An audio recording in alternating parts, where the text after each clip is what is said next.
ژوند د لارې د خپرونې په وړاندې کولو کې ستاسو په خدمت کې یم. زموږ د نننۍ خپرونې موضوع بیا هم د روژې د مبارکې میاشتې فضائل. قدرمنو اوریدونکو، په دې کې شک نشته چې د روژې مبارکې میاشتې ډیر زیات فضائل دي، خو دې باندې باید پوه شو چې د دې فضائلو او د دې اجرونو او د ثواب مستحق څوک ګرځي. هغه انسان د دې فضائلو او د دې اجرونو او د دې ثواب مستحق ګرځي چې هغه روژه هم نیسي او د روژې ټول حقوق او د روژې د ټولو آدابو خیال هم ساتي. د هر عبادت کوونکي او د هر عابد عبادت قبلیدل ضروری نه دی. صرف هغه عبادت قبلیږي په کوم کې چې د هغه د آدابو او حقوقو خیال وساتلی شي او د هغه په زړه کې اخلاص او صداقت پروت وي. تاسو ګورئ، مونځ د ټولو عباداتو نه افضل او غوره دی، خو رسول الله صلی الله علیه وسلم په یو حدیث کې فرمایي ځینې داسې مونځ کوونکي دي چې د هغوی منځونه به په یوه ګنده او پلیته ټوټه کې رانغښتل کیږي او هغه به د دوی په مخ باندې ویشتل کیږي. دا هغه خلک دي چې دوی خو مونځ کوي خو د دې د آدابو لحاظ نه ساتي. یا یې اودس صحیح نه وي، یا یې قیام صحیح نه وي، یا یې رکوع او سجده صحیح نه وي. د شروع نه واخله تر آخره پورې ټول مونځ د رسول الله صلی الله علیه وسلم د سنتو خلاف وي، نو داسې مونځ به څنګه قبول شي؟ همدارنګه د الله رب العزت د کلام تلاوت ډیر لوی عبادت دی، خو رسول الله صلی الله علیه وسلم په یو حدیث کې فرمایي ډیر داسې کسان دي چې هغوی قرآن لولي خو قرآن په هغو باندې لعنت وایي، والقرآن یلعنه، ځکه چې قرآن خو یې ولوستلو خو د دې د حقوقو رعایت یې ونه ساته، د آدابو خیال یې ونه ساته. همدارنګه هم قدرمنو اوریدونکو، روژه ډیر لوی عبادت دی. د روژې ډیر فضائل او د روژې ډیر اجرونه او ثوابونه د رسول الله په احادیثو کې بیان شوي دي، خو د دې برکتونو او ثوابونو او اجرونو مستحق هر څوک نشي ګرځېدلی، بلکې هغه څوک ګرځي چې هغه روژه هم نیسي او د دې ترڅنګ د روژې د آدابو او د روژې د حقوقو خیال هم ساتي او ډیر په دقت او په اخلاص سره الله رب العزت ته متوجه تر څو چې الله زما نه ناراضه نشي. رابه شو د روژې آداب او حقوق به وپیژنو چې د روژې څه آداب دي او د روژې څه حقوق دي. زموږ علماو، زموږ اساتذهو د روژې مبارکې میاشتې ډیر آداب او ډیر حقوق بیان کړي دي. د ژبې ساتل چې روژهدار باید غیبت ونه کړي، او روژهدار په ژبه باندې چاته سپکې سپورې ونه وایي، روژهدار په ژبې باندې دروغ ونه وایي. د غوږونو ساتل چې په غوږونو باندې ناروا خبره وانوري، په غوږونو باندې حرام وانوري. د سترګو حفاظت، د سترګو ساتنه چې په سترګو باندې ناروا ونه ګوري. خو متاسفانه موږ وینو چې زموږ ځینې ورونه او خویندې دي روژه هم نیسي خو ژبه د حرامو نه ساتي، په ژبه باندې غیبت کوي، په ژبه باندې تهمت کوي، په ژبه باندې دروغ وایي. نو دا د روژې د اجر او د ثواب مستحق نه جوړیږي. همدارنګه زموږ ځینې ورونه او خویندې دي چې روژه نیسي خو خپل غوږونه د حرامو نه ساتي. د سهار نه واخله تر ماښامه پورې موسیقي او بدې او ناروا خبرې اوري. همدارنګه زموږ ځینې ورونه او خویندې دي چې روژه نیسي خو د خپل د سترګو حفاظت نه کوي. د خپل ټیم پاسي او د روژې وخت تېرول په څه باندې کوي؟ په ناروا او د نامشروع فلمونو په کتلو باندې چې هغه واقعا انساني او اسلامي کلتور او اساساتو نه خلاف دي. نو داسې روژهدار کله هم د روژې د اجر او د ثواب او د دې برکت مستحق نشي جوړېدلی. د روژې آداب او د روژې حقوق زموږ اسلافو او زموږ علماو ډیر زیات بیان کړي دي، خو د هغو خلاصه په دوه ټکو کې کیدی شي. یو دا چې انسان باید د هغو کارونو نه ځان وساتي چې په هغه باندې الله ناراضه کیږي، او همدارنګه انسان د ګناهونو نه ځان بچ کړي او هغو کارونو ته مخه کړي چې په هغه باندې الله راضي کیږي او د الله رب العزت د رضا سبب ګرځي. ځکه ګناه کول د روژې په مبارکه میاشت کې دا ډیر مهلک دي، انسان هلاکوي. هغه ګناه چې انسان د روژې مبارکې میاشتې نه په بلې میاشتو کې کوي هغه هم ګناه ده، خو کومه ګناه چې د روژې په مبارکه میاشت کې کیږي دا ډیره خطرناکه ده، ځکه د الله رب العزت قانون او ضابطه ده چې د وخت او ځای بدلیدلو سره نیکي او ثواب هم زیاتیږي او ګناه هم زیاتیږي. دا د الله قانون دی چې د وخت او ځای بدلیدلو سره نیکي او ثواب هم زیاتیږي، ګناه هم زیاتیږي. تاسو وګورئ، یو سړی مثلا د ماسپښین مونځ په خپل کور کې کوي، دویم سړی د ماسپښین مونځ په جامع جومات کې جمع سره ادا کوي، دریم سړی ماسپښین مونځ جمع سره په مسجد نبوي کې کوي، څلورم سړی د ماسپښین مونځ په بیت الله کې جمع سره ادا کوي. نو وګورئ څلور واړه مونځ کوونکي مسلمانان دي، مونځ هم یو شان دی، رکعتونه هم یو برابر دي، رکوع او سجدې هم یو شان دي، قعده او قیام هم یو شان دی، مشقت او محنت هم یو شان دی، وقت د ټولو هم یو شان ولګېده. خو هغه انسان چې په خپل کور کې د ماسپښین مونځ کړی هغه ته د یو مونځ ثواب ورکول کیږي، او هغه چا چې په جامع جومات کې د ماسپښین مونځ په جمع سره ادا کړی الله هغه ته د 28 منځونو ثواب ورکوي، او هغه چا چې د ماسپښین مونځ په مسجد نبوي کې ادا کړی الله هغه ته د 50,000 منځونو ثواب ورکوي، او هغه انسان چې د ماسپښین مونځ په بیت الله کې کړی دی الله رب العزت هغه ته د 100,000 منځونو ثواب ورکوي. کار د څلورو واړو یو شان، محنت هم یو شان، عبادت هم یو شان، خو ثواب د څلور واړو مختلف. ولی؟ ځکه چې د ځای په بدلیدلو سره د الله تعالی په نزد باندې ثواب بدلیږي او ثواب زیاتیږي. همدارنګه د ځای په بدلیدلو سره ګناه او عذاب هم زیاتیږي. یو ځای کې به یوه ګناه لږ عذاب لري او په بل ځای کې به ګناه ډیر عذاب لري. مثلا یو سړی غلا کوي، شراب څکي، غیبت کوي، دروغ وایي، خو دا ټول په کور او په بازار کې کوي. دویم سړی هم غلا کوي، شراب څکي، غیبت کوي، دروغ وایي، خو دا ټول کارونه په جومات کې نعوذ بالله کوي. دواړه ګناهګار دي. هغه قسم ګناهګار دی چې دا کارونه په کور او په بازار کې کړي دي. دا دویم کس هم ګناهګار دی چې دا کارونه العیاذ بالله په جومات کې کړي دي. خو هغه انسان چې دا کارونه په جومات کې کړي هغه ډبل مجرم دی، د هغه عذاب ډیر زیات دی. نو د ځای په بدلیدلو سره په ثواب او په ګناه کې زیادت راځي.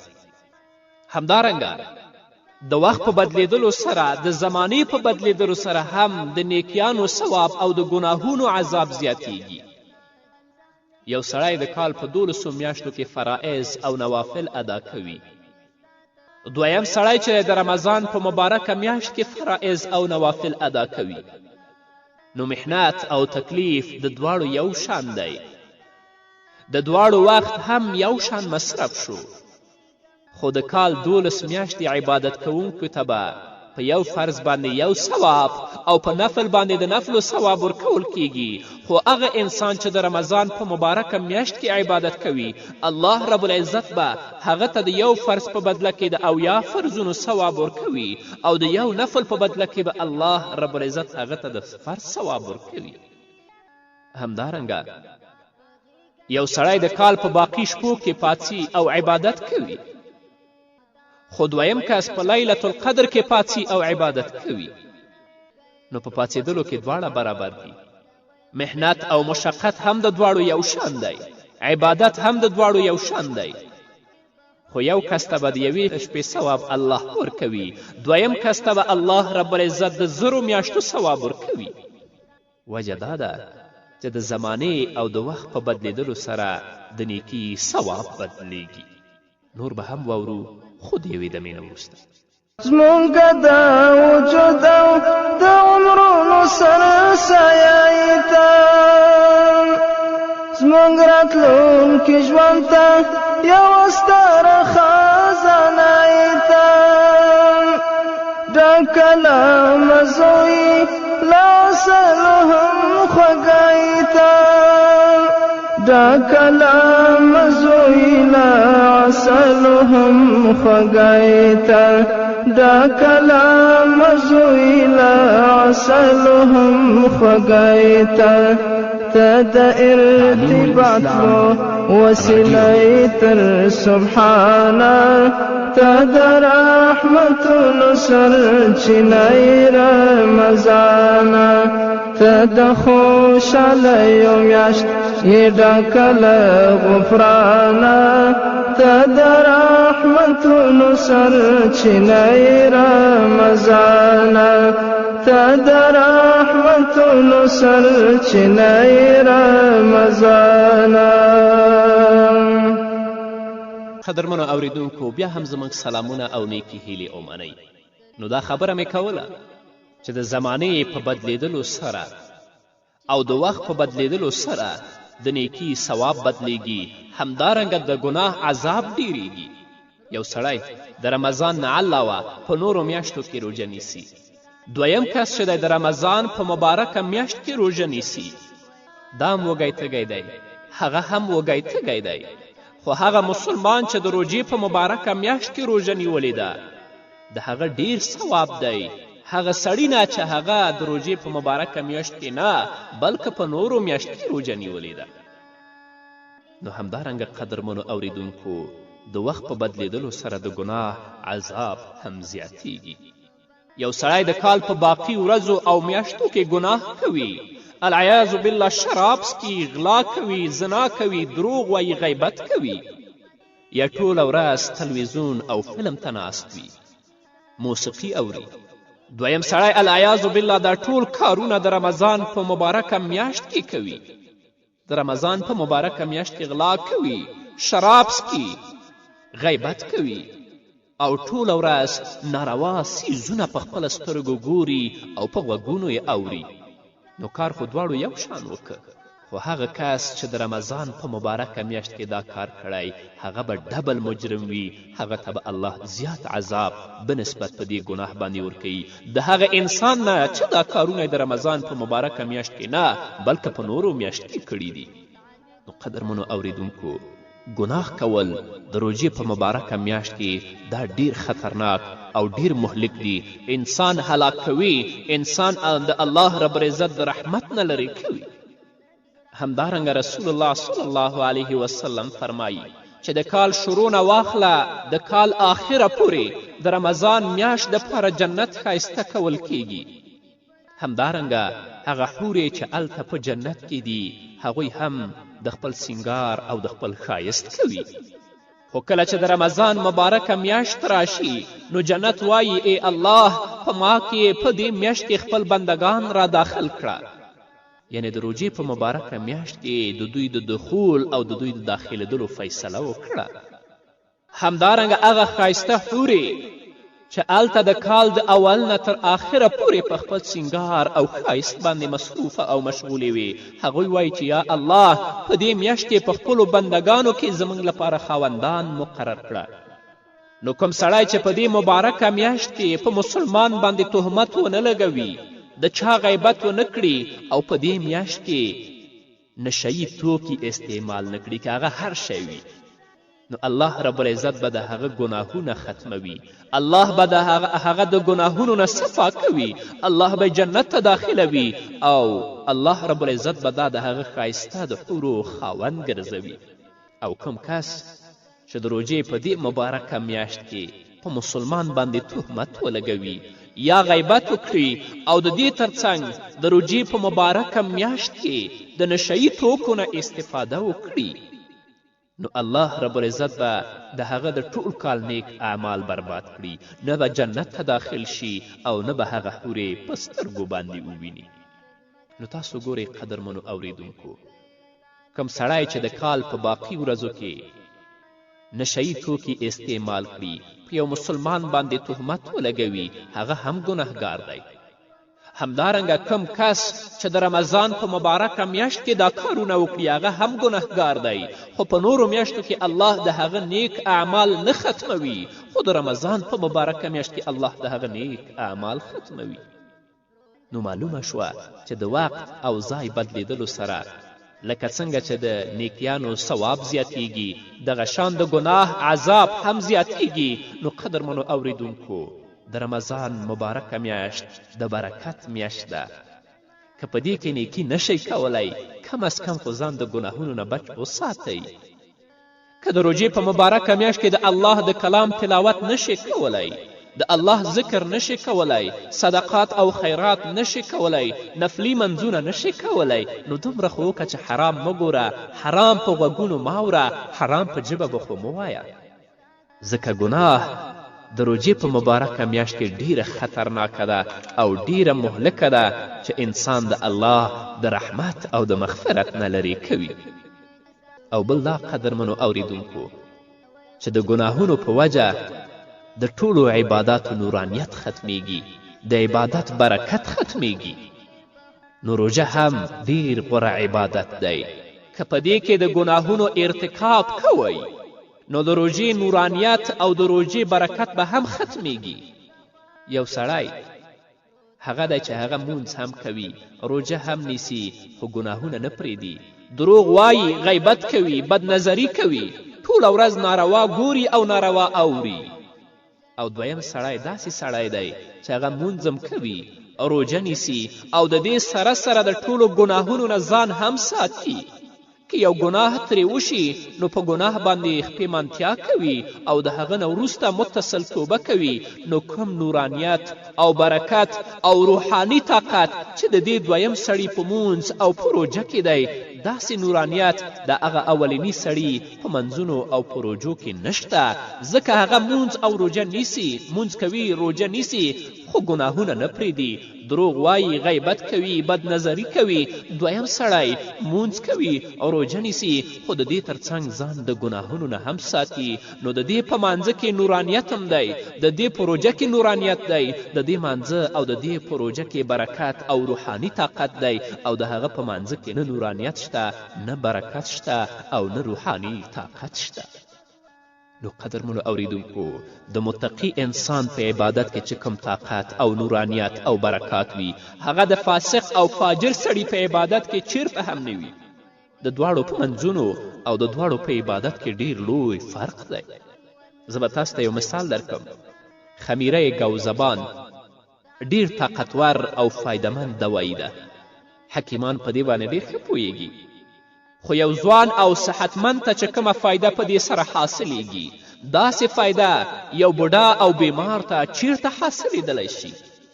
یو ځوان او صحتمند سړی دې هم خمیره ګوزبان وخوري او یو بوډا او بیمار دې هم وخوري، خو چې کومه فایده هغه ځوان ته ورکوي، هغه فایده دې بوډا او بیمار ته نشي ورکولی. نو فاسق او فاجر روحاني مریض وي او متقی او صحتمند روحاني طاقتور وي. روحاني طور باندې خو مونځ روژه بېشکه چې ډېر نوراني څیزونه دي، خو فاسق فاجر روحاني مریض دی. هغه به دا استعمالوي نو هغه ته به دومره فایده نه ورکوي څومره فایده چې یو متقي ته الله رب العزت په روژه او په مانځه باندې ورکوي. قدرمنو اوریدونکو د روژې مبارکه میاشت ډیره د برکت میاشت ده، د الله د رحمت میاشت ده، د الله رب العزت د مغفرت میاشت ده. راشي په دې میاشت کې د خپل تضرع او عاجزي لاسونه الله ته پورته کړئ، د خپل د ګناهونو بخښنه د الله نه وغواړئ او تل لپاره په نورو وختونو کې د الله رب العزت نه د نیکو اعمالو توفیق وغواړئ.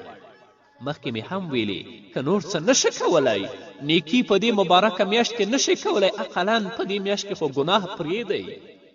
ځکه ګناه په دې میاشت کې ډیره خطرناکه ده، ګناه په دې میاشت کې ډیره مهلکه ده، انسان هلاکوي، انسان د الله د رحمت او مغفرت نه لرې کوي. روژه ونیسه، خو د دې ترڅنګ عبادت وکړه، د الله طاعت وکړه، الله یاد کړه، د الله رب العزت د کلام تلاوت وکړه.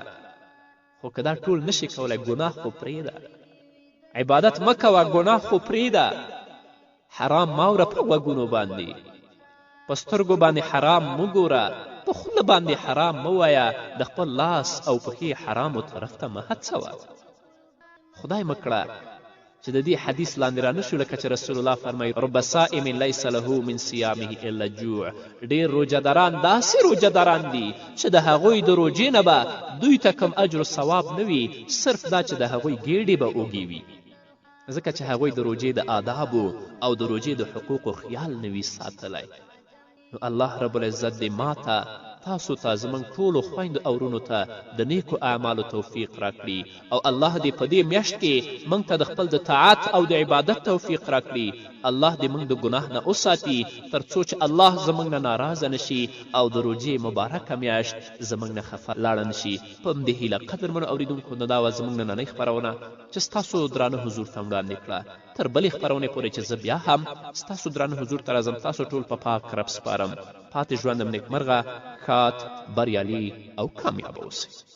ستا په صفتونو که تمام کړې دا دنیا عمر، یو به هم پوره نه کړې که هر څو یې شي بالا عمر. ته ورزیاتوي د خدای په امر د هر چا عمر، ته ورزیاتوي د خدای په امر د هر چا عمر، ته ورزیاتوي د خدای په امر د هر چا عمر. پای نشي موندلی ستا اوصاف دي بې پایانه، ته د رحمتونو سرچینه رمضانه، ته د خوشحالیو میاشت ډکه له غفرانه، ته د رحمتونو سرچینه رمضانه، ته د رحمتونو سرچینه رمضانه. ستا په تواصل د نعمتونو پیر اخیر راځي، کلکو زندانو د ګناهونه ازادي راځي، هم در سره جوته رب رحمان مهرباني راځي، هم در سره جوته رحمان مهرباني راځي، هم در سره جوته رحمان مهرباني راځي. وړې د اندېښنو تیارې د زړونو له جهانه، ته د رحمتونو سرچینه رمضانه، ته د خوشحالیو میاشت ډکه له غفرانه، ته د رحمتونو سرچینه رمضانه، ته د رحمتونو سرچینه رمضانه.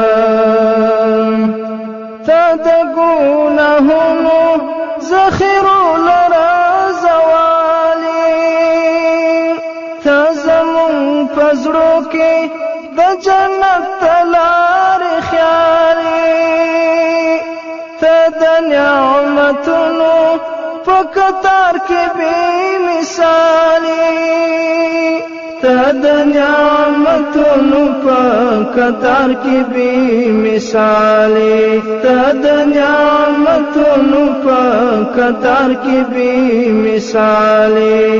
لوی لوی حکمتونه درکې نغښتې دي پرېمانه، ته د رحمتونو سرچینه رمضانه، ته د خوشحالیو میاشت ډکه له غفرانه، ته د رحمتونو سرچینه رمضانه، ته د رحمتونو سرچینه رمضانه.